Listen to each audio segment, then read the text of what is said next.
I don't need your permission for anything.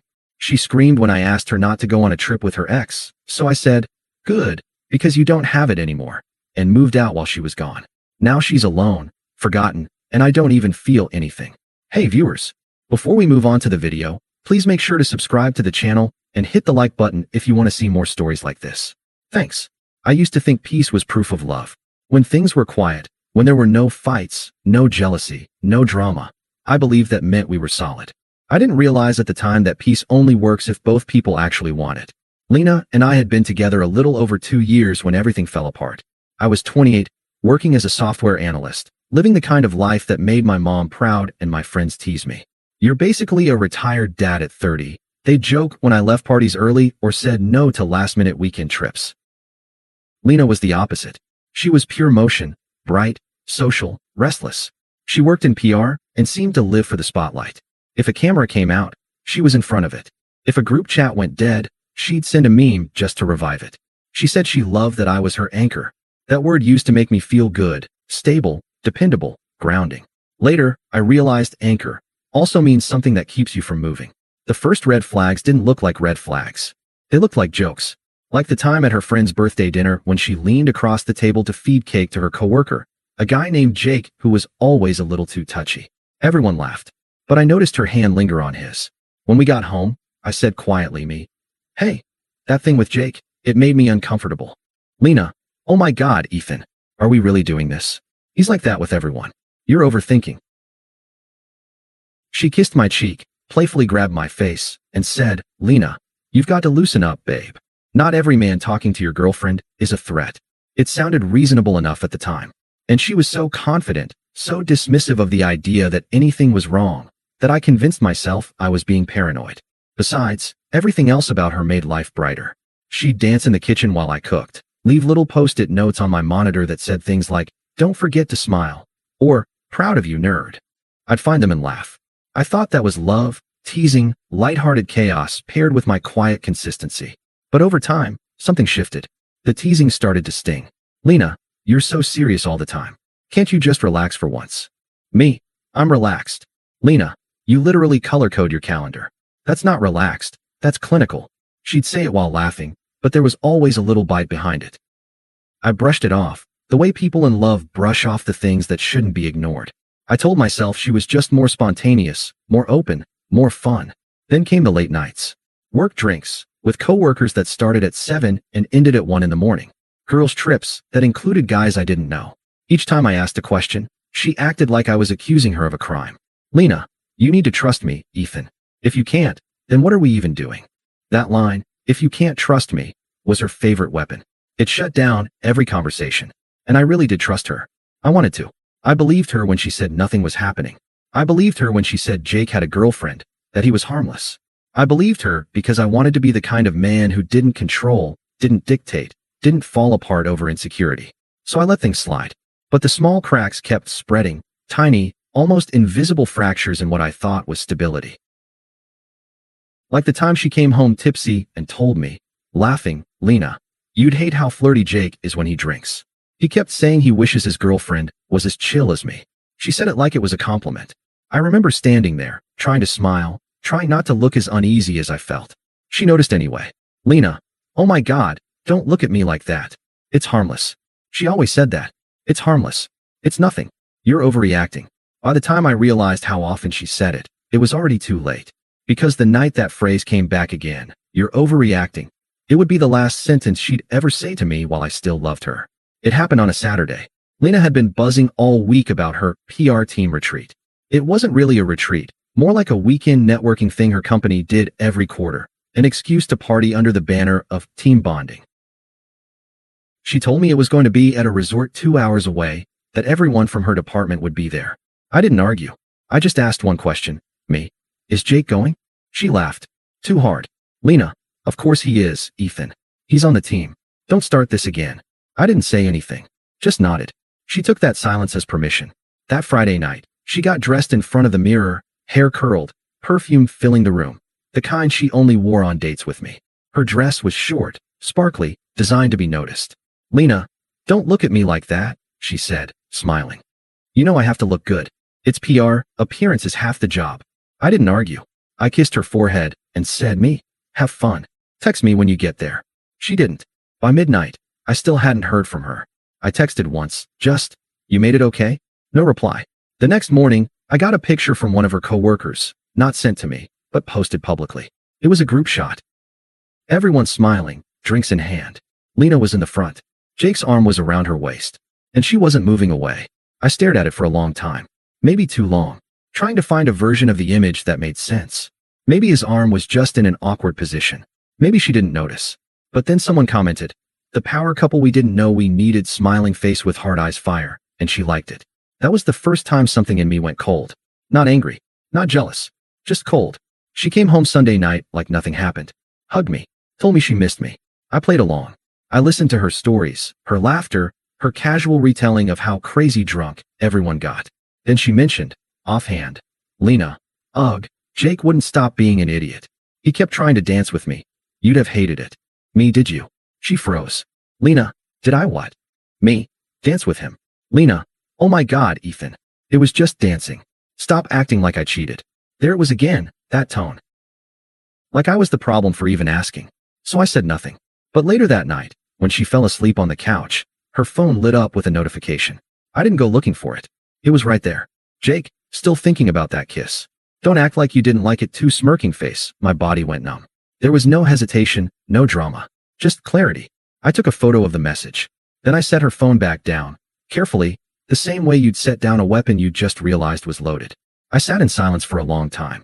When she woke up, she stretched and smiled at me like nothing had happened. "Lena, you're quiet tonight." "Me? Yeah." "Lena, everything okay?" "Me? Perfect." That word must have comforted her, because she leaned over, kissed my cheek, and said, "Lena, see? We don't have to fight about every little thing." I didn't reply. That night, I made a plan. The next weekend, she told me she was going out again. Just the girls this time. I asked who was going. She listed a few names I didn't recognize, then added casually, "Lena. Oh, and Jake might show up. He's friends with Tessa." That's when I asked her, quietly, "Me? Can you not go if he's going?" She blinked. "Lena, what?" "What? Me? You kissed him, Lena." Her face changed instantly, like I'd ripped a mask off. "Lena, you went through my phone?" "Me, no. I saw the message." "Lena, it was nothing. A drunken mistake. He kissed me. I didn't kiss him back." "Me? You liked the comment calling you a couple." "Lena, oh my God, that's what this is about? You're acting insane." Then she yelled it. The line that ended everything. "Lena, I don't need your permission for anything." "Ethan." I nodded slowly. "Calm. Empty." "Me. Good. Because you don't have it anymore." And that was the last thing I said before I walked away. She thought it was just another argument. She didn't realize that while she was gone that night, I'd start packing. Not angrily. Not frantically. Just methodically. Box by box, drawer by drawer. When she came home, the apartment would be quiet, but the closets would be empty, and a single envelope would be on the kitchen counter. When she left that night, she slammed the door so hard the frame rattled. I just stood there for a second, watching it settle back into place. It was strange. No heartbreak, no tears, no anger. Just silence. I spent the next few hours moving through that apartment like a ghost. The place we'd shared for 3 years suddenly felt borrowed. My things didn't belong there anymore. So I took them back. Every photo of us, gone. Every shirt she'd bought me, because it looked mature. Even the coffee mugs we got as a couple's gift, I left hers. By the time I was done, it was just past midnight. I looked around the empty living room, my duffel bags by the door, and realized how calm I felt. I sat down, opened my laptop, and wrote the note. "Lena, you were right. You don't need my permission for anything. And I don't need to be in a relationship where my boundaries are a punchline." I saw the message from Jake. "I don't need explanations. I don't need apologies. Just know that the next time you look for me in this apartment, you won't find me. Take care of yourself." Ethan and I folded it neatly and left it on the kitchen counter, under her favorite coffee mug. Then I left my key on top. When I closed that door for the last time, it didn't even make a sound. The next morning, I turned my phone off. I'd already lined up a temporary sublet. A friend from work was moving abroad for 6 months, so I took his place. It wasn't much, small, quiet, sparsely furnished. But it was mine. I spent the first few days in silence. Just me, coffee, and an unfamiliar ceiling. Then the call started. Block number first. Then unknown. Then her name. I ignored every one of them. Finally, she sent a text. "Lena, Ethan, what the hell? Where are you?" "Lena, I came home, and everything's gone." "What is wrong with you?" "Lena, You can't just leave like that over one mistake. Lena, call me. Please. We need to talk. I didn't reply. The next message was a photo of my note. Lena, so that's it? You just write a letter and vanish? That's not mature, Ethan. That's cowardly. I didn't respond to that either. Hours passed. Then another text came, softer this time. Lena, I didn't mean to hurt you. I just got caught up. Jake kissed me first. I didn't push him away fast enough, okay? It's not like I wanted it. Lena, can we at least talk? Please. Still nothing from me. The silence seemed to do what words couldn't. By the third day, the tone had shifted completely. Lena, Ethan, I'm scared. I don't know what to do. I can't sleep. Lena, everyone at work knows something's wrong. I told them we're just taking space, but they keep asking if Jake and I are a thing. Lena, he's been ignoring me since Monday. He won't even look at me. That one made me pause. Jake, the same guy who was all over her at the retreat, had apparently lost interest the moment things got complicated. I didn't reply, but I won't lie. I read that message twice. A week went by. Then she showed up at my new place. It was a Saturday morning. Someone buzzed the intercom. I thought it was a delivery. Voice, Ethan? It's me.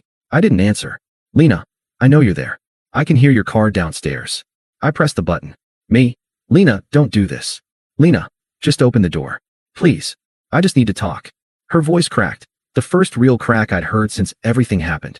I almost felt something. Almost. Me. We said everything we needed to say. Lena, no. You wrote everything. I didn't get to explain. Me. You already did, Lena. You said you don't need my permission. I'm just giving you the freedom you wanted. She went quiet for a few seconds. Then, softly, Lena, you're really doing this, huh? Me. I already did. Then I let go of the button. She stood outside for a few more minutes, knocking, then left. That was the last time I saw her, at least for a while. I wish I could say I moved on immediately, but it wasn't that clean. The nights were quiet. The kind of quiet that forces you to remember every stupid little moment you ignored, every red flag you called quirky. Still, I didn't regret it. Because for the first time in a long time, I felt peace. And I had no idea that karma was already working faster than I could imagine. A month went by before I heard about her again. It started with a message from Tessa, one of her coworkers. We'd never been close, but she'd always been decent to me at company events. Tessa, hey, I just wanted to say you probably dodged a bullet. Don't ask me how I know. Just wow. I didn't ask for details, but I didn't need to. Within a week, I knew everything. Apparently, Jake had dumped her. Publicly. At the office. One of her coworkers had overheard him saying he wasn't into serious women, and that Lena was acting like his girlfriend after one trip. Then he started dating someone else from their department. Someone newer, younger, and far less subtle. Lena tried to save face, of course. She told everyone it had been a misunderstanding, that she and Jake weren't that close. But people talk. Screenshots spread. And someone, I never found out who, leaked that photo of them at the retreat to their team group chat. The same one with the power couple comment. Lena's name quickly became the punchline in whispered conversations she couldn't control. The image of her, confident, untouchable, self-assured, collapsed in real time.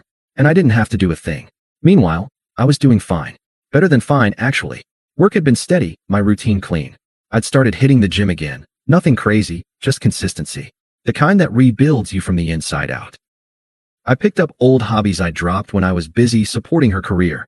Guitar, photography, cooking. Every week, I felt less like the version of myself who used to sit quietly while she dismissed my concerns, and more like the guy I'd been before I started walking on eggshells. Then came the text. After 6 weeks of silence. Lena, hey, I know I'm probably the last person you want to hear from, but I just wanted to say, I get it now. I didn't respond. 10 minutes later, another one. Lena, you were always so patient with me. I thought you were controlling, but you were just trying to protect me from people like him. Then, Lena, can we talk? Just once. I won't make excuses. I just want to apologize in person. I stared at it for a while. It was predictable, almost scripted. Still, I didn't reply. The next night, she called. I let it ring. A minute later, another message. Lena, I know you saw what happened. Everyone knows. I look like a fool, Ethan. I wish I'd listened to you. Lena, you were right about him. He used me. He told me I was too needy. Can you believe that? Yes, I could. But I didn't say that. I said nothing. The silence must have burned, because 2 hours later she tried a different tone. Lena, I miss you. I miss how calm everything was with you. I miss feeling safe. I didn't reply. Then came a voice note. Her voice sounded small. Defeated. Lena, recording, I messed up. I know I did. I thought I wanted freedom, but all I got was chaos. I keep thinking about that night, when I yelled at you. God, I sounded so arrogant. You didn't even yell back. You just left. I didn't think you actually would. Lena, please, can we meet for coffee? Just once. I just want to see you. I didn't delete it. But I didn't respond either. 2 weeks later, she tried again. This time, through a mutual friend. Mark, bro, Lena reached out to me. She wants to apologize. Says she's been miserable. Me? She should be telling that to her therapist, not her ex. Mark, damn. You're really done, huh? Me? I was done the moment she told me she didn't need my permission. That should have been it. But it wasn't. Because people like Lena don't let go easily, not when the silence becomes proof of their irrelevance. The next time I heard from her, it wasn't a text. It was at a friend's engagement party. I hadn't expected her to be there, but of course, she was. She always moved in the same social circles, even when those circles had shrunk considerably.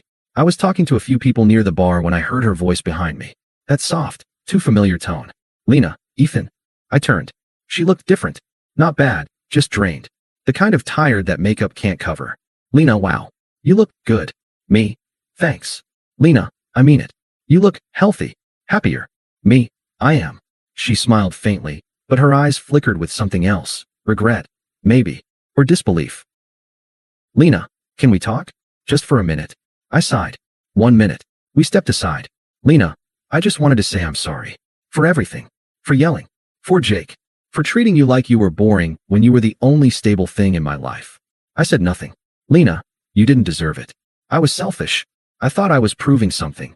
That I was strong, independent. But all I did was destroy the one thing that was real. Me, you done. She blinked. Yeah. Me. Then I'll make it simple. I forgave you a long time ago. Not for you, for me. Because holding on to resentment keeps you stuck. And I don't live there anymore. Her lips trembled slightly. So that's it. Me. That's it. Then I smiled. Not cruelly, not smugly, just genuinely. Me. You were right, Lena. You didn't need my permission for anything. But freedom means you also live with what comes after. I just chose to live better. And then I walked away. That was the last time we ever spoke. A few months later, I heard she quit her job. Word was she moved back in with her sister. Meanwhile, I started dating again, slowly, carefully, with someone who doesn't treat loyalty like a weakness. And when people ask me about Lena, I just tell them the truth. She taught me how powerful silence can be. I thought it was over. After that party, after the apology that wasn't really for me, but for her own guilt, I assumed she'd finally accepted reality. For a while, it seemed that way. Until the night she showed up at my door. It had been almost 6 months since I'd left her. 6 quiet, clean, productive months. I had my own place now, better job, better habits, better peace. I had also started seeing someone new. Her name was Clara, calm, funny, kind in a way that didn't drain you. She didn't need to be the center of every room. She didn't need validation from strangers. She just was. And I liked that. That night, Clara and I had just finished dinner when I heard knocking. Persistent. Uncomfortable. When I opened the door, it was Lena. Her eyes were red. She looked nothing like the woman who used to stand in front of the mirror rehearsing her power poses. Lena, please, Ethan. Don't close the door. I need to talk. I didn't move, but I didn't slam it, either. Me. What could you possibly need to say that you haven't already? Lena, that I was wrong. I raised an eyebrow. About. Lena. Everything. You. Jake. My so-called freedom. All of it. She took a shaky breath. Lena. He wasn't what I thought. He said all the right things, but he didn't care. He used me, Ethan. He bragged about it to people at work. Said I was an easy rebound. She looked at me like she wanted sympathy. She wasn't going to get it. Me. That's unfortunate. Her lips parted, surprised by how flat my tone was. Lena, is that all you're going to say? Me. What do you expect? You said you didn't need my permission. You made that choice. She stepped closer. Lena, I didn't choose this. I didn't realize what I had until I lost it. You were good to me, Ethan. You were the only person who actually cared about me. I crossed my arms. Me. No, Lena. I cared about who you pretended to be. And I think, deep down you did too. Her jaw tightened. Lena, you don't have to be cruel. Me. I'm not. I'm just being honest. Then she spotted Clara's shoes near the couch. Her expression changed, a flash of realization and wounded pride. Lena, you're seeing someone. Me. Yes. Lena, already. Me. It's been 6 months. Lena, still. You move on fast. Me, no. I just stopped waiting for someone who already left. Her composure cracked completely then. Lena, I made a mistake, Ethan. A huge one. But people make mistakes. I can fix this. We can fix this. Me. No, you can't. And we don't exist anymore. Her voice trembled. Lena, you really don't feel anything anymore? After everything. Me. I feel relief. That should tell you everything you need to know. I opened the door wider, not as an invitation, but a signal that this was over. Lena, I just wanted to tell you I'm sorry. Me. Apology accepted. Now go live with it. She stood there for a second, eyes wet, searching my face for any trace of the man she used to control. But there was nothing left for her to find. Finally, she whispered, Lena, I hope she treats you better than I did. Me. She already does. By not being you. And then I closed the door. Behind it, I heard her exhale, that choked, hollow sound people make when they finally understand there's no coming back. Months passed. Lena disappeared from everyone's radar. No social media, no new job updates, no mutual friends mentioning her. It was like she'd fallen into the background of her own life. Meanwhile, mine kept moving forward. Clara and I were steady. I got promoted, bought a new car, joined a photography group that traveled on weekends. It wasn't a fairy tale. It was better, peaceful, real, earned. Then one afternoon, while waiting for coffee, I saw Lena again. She was sitting alone at a corner table, scrolling through her phone with that dazed, empty expression people wear when the world's moved on without them. She looked up. Our eyes met. Her lips parted slightly, like she wanted to speak, but I just gave a polite nod and turned back to the counter. No tension, no resentment, just indifference. When I left, I walked past her table without stopping. Lena, Ethan. I turned slightly. Yeah. Lena, you look happy. Me, I am. Lena, good. I'm glad. Me, take care, Lena. That was it. The last conversation we ever had. Sometimes, closure doesn't come from big speeches or revenge. Sometimes, it's just the quiet moment you realize the person who once broke you could walk right past you, and you feel nothing. Because when you finally grow beyond them, their power dies quietly, without drama, and all that's left is peace. Thanks for watching. Make sure to subscribe to the channel and hit the like button. What do you think about this story? Share it in the comments.